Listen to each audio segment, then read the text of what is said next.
হযরত আলী রাদিয়াল্লাহু তাআলা আনহু বলেন, একজন আল্লাহ তাআলার পিয়ারা বান্দা যখন সেজদায় পড়ে থাকে, আল্লাহ পাকের কুদরতি কদমে যখন সে পড়ে সুবহান রাব্বিয়াল আ'লা, সুবহান রাব্বিয়াল আ'লা, আল্লাহ মহান, আল্লাহ বড়, আল্লাহর চাইতে বড় কেউ নাই।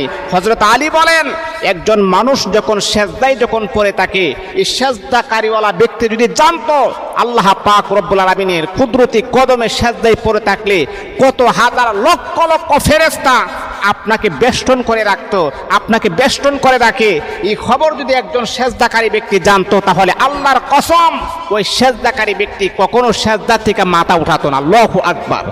তাহলে আবার চিন্তা করে দেখেন, আমি আপনি যখন সেজদায় পড়ে থাকি, তখন চতুর্পার্শ্বে আল্লাহ পাকের রহমতের ফেরেশতা, বরকতের ফেরেশতা আমাদেরকে বেষ্টন করে রাখে। এমনকি ফেরেশতারা দোয়া করে, আল্লাহ তোমার এই মুমিন বান্দা তোমার